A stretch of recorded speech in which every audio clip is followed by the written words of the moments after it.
নমস্কার সকলকে, কেমন আছেন আপনারা সবাই? চলে এসেছি আজ আরও একটা নতুন ভিডিও নিয়ে।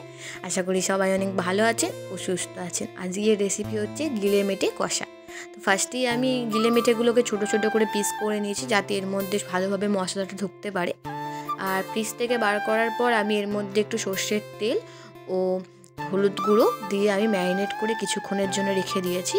কিন্তু আমি যখন ফ্রিজে রেখেছিলাম তখনও আমি হলুদ, সর্ষের তেল আর অবশ্যই একটু লেবুর রস দিয়ে ম্যারিনেট করে নেবেন, তা হলে এটার যে আষ্টে গন্ধ সেটা থেকে যাবে। তো কড়াই গরম করে নিয়েছি, কড়াই গরম করার পর সর্ষের তেল দিয়ে দিয়েছি এবং তার মধ্যে আমি ইউজ করেছি গোটা জিরে, শুকনো লঙ্কা, তেজপাতা, এলাচ, দারচিনি ও লবঙ্গ। এবং এর মধ্যে আমি এরপর পেঁয়াজ কুচিও দিয়ে দিয়েছি এবং এটাকে ভালো করে আমরা একদম ভেজে নেব। একদম লাল লাল করে ভাজা হয়ে গেলে এর মধ্যে আমি এবার আদা রসুনের পেস্ট ইউজ করব এবং একটুখানি জলও দিয়ে দেবো এবং ভালোভাবে মিক্স করে নেব।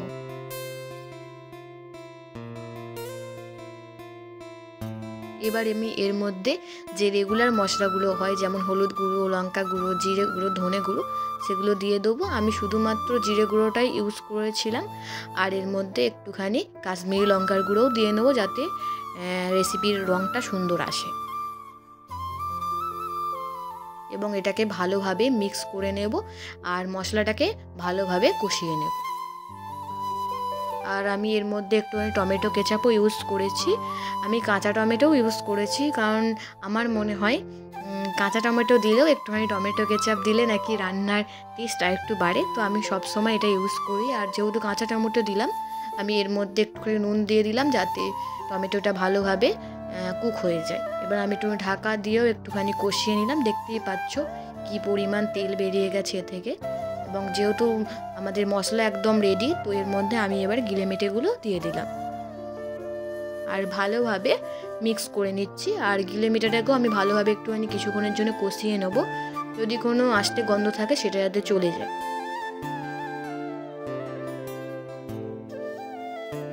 আর গিলেমেটা থেকেও প্রচুর পরিমাণে জল বেরিয়েছিল, আমি ঢাকা দিয়েও কিছুক্ষণ কষিয়ে নিয়েছিলাম। এবার আমি এর মধ্যে ইউজ করব গরম জল। আমি একদমই কোনো রান্নাতে ঠান্ডা জল ইউজ করি না। এই যে আমি গরম জল দিয়ে দিলাম, আমার যতটা পরিমাণ দরকার আমি ততটা পরিমাণই দিয়েছি এবং ঢাকা দিয়ে সেদ্ধ করে নেব। এই যে ঢাকা খোলার পর এইভাবে ফুটছে। এবার আমি যে গ্রেভিটা করেছি সেটাকে আমি একটু কমিয়ে নেব, কারণ এতটা গ্রেভি আমার প্রয়োজন নেই। 2000 years later.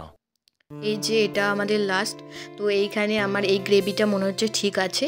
তো আমি এর মধ্যে একটুখানি গরম মশলা গুঁড়ো দিয়ে দিলাম। এবার আপনারা চাইলে এর মধ্যে ধনে পাতাও ইউজ করতে পারেন।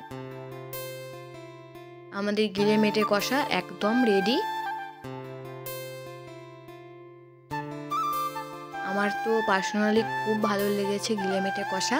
আপনারাও অবশ্যই বাড়িতে ট্রাই করবেন আর আমাকে কমেন্টে জানাবেন আপনাদের কেমন লেগেছে, খেতে কেমন লেগেছে এবং ভিডিওটা কেমন লেগেছে অবশ্যই জানাবেন। আর যদি কোনো ভুল করে থাকি তো ক্ষমা করে দেবেন। আজকের মতো এখানেই আসি। নমস্কার, ভালো থাকবেন।